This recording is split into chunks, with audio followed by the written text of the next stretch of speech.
वाराणसी में मोदी की रैली की इजाजत नहीं देने के मुद्दे पर बीजेपी का विरोध शुरू हो गया है।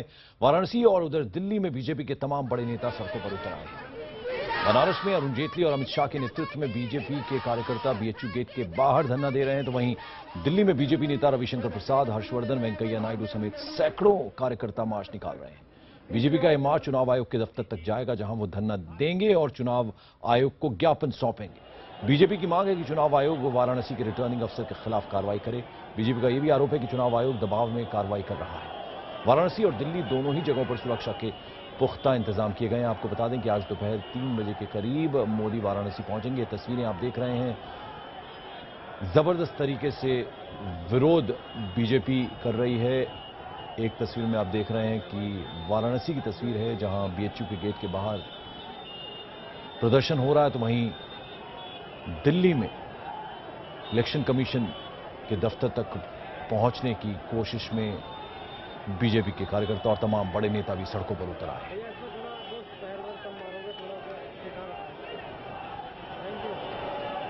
तो बनारस का सियासी पारा आज अपने चरम पर है। चुनाव आयोग के खिलाफ दिल्ली और वाराणसी में बीजेपी का प्रदर्शन जारी है। देश के अलग अलग इलाकों में तमाम नेता बनारस पहुंच रहे हैं। ऐसे ही कुछ नेताओं से बात की हमारे वरिष्ठ सहयोगी भूपेंद्र चौबे ने। अब ये बताइए कि मुखी जी जो बात कर रहे हैं कि ये जो चुनाव आयोग का जो फैसला था उससे भारतीय जनता पार्टी का और फायदा होगा, आपको और पब्लिसिटी करने का मौका मिलेगा, तो क्या ये सब पब्लिसिटी करने के लिए बेसिकली हो रहा है कि राजनीतिक थोड़ा उबाल और किया जाए? भारत की संस्कृति को और भारत की राजनीति को मूल्यों पर आधारित बनाना चाहते हैं। हमारा जो मुख्य ध्येय है, मोदी जी का भी जो मुख्य ध्येय है, वो भारतीय संस्कृति को, भारतीय राजनीति को साफ स्वच्छ बनाने की है। और जिस प्रकार से ये इस रैली पर रोक लगाई गई है, वो प्रशासन की, शासन की और चुनाव आयोग की मिलीभगत है। हम पहले भी आरोप लगा चुके हैं। मतलब यही मुद्दा जो है, चुनाव आयोग निष्पक्ष काम नहीं कर रहा है। मतलब यही मुद्दा आप लोग अब रखना चाहते हैं, क्योंकि अब 2 ही दिन बचे हैं यहाँ पर चुनाव प्रचार खत्म होने में, और उसके बाद पोलिंग है।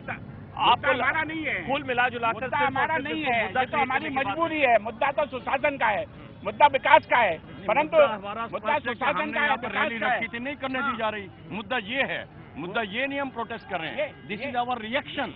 मुद्दा था हमारी रैली। आज मेरी रैली जो है बीजेपी की नहीं करने दी गई, क्यों नहीं करने दी, इसका जवाब चाहिए। कैलाश जी ये बताइए कि बड़ी दूर से आप इधर चलकर आए नरेंद्र मोदी जी को अपना समर्थन देने के लिए, लेकिन जो चुनाव आयोग का जो फैसला था सर, क्या भारतीय जनता पार्टी के लिए एक प्रकार से ये एक सुनहरा मौका क्या मिल गया है आपको चुनाव आयोग के फैसले के द्वारा? देखिए, मैं समझता हूं कि चुनाव आयोग का काम है निष्पक्षता से चुनाव कराना, और हम अपेक्षा भी यही कर रहे थे कि संपत जी के नेतृत्व में चुनाव आयोग निष्पक्षता से काम करेगा जी। और बहुत साफ दिखाई दे रहा है कि वो राहुल गांधी को तो रोड शो की परमिशन दे रहे हैं, और जो उम्मीदवार है नरेंद्र मोदी जी, उनको परमिशन नहीं दे रहे, उनकी सभाएं की अनुमति नहीं दे रहे हैं। अभी यहाँ पर जो पता लगा है कि जो यहाँ के डीएम हैं वो यहाँ के सपा के नेताओं के दामाद हैं।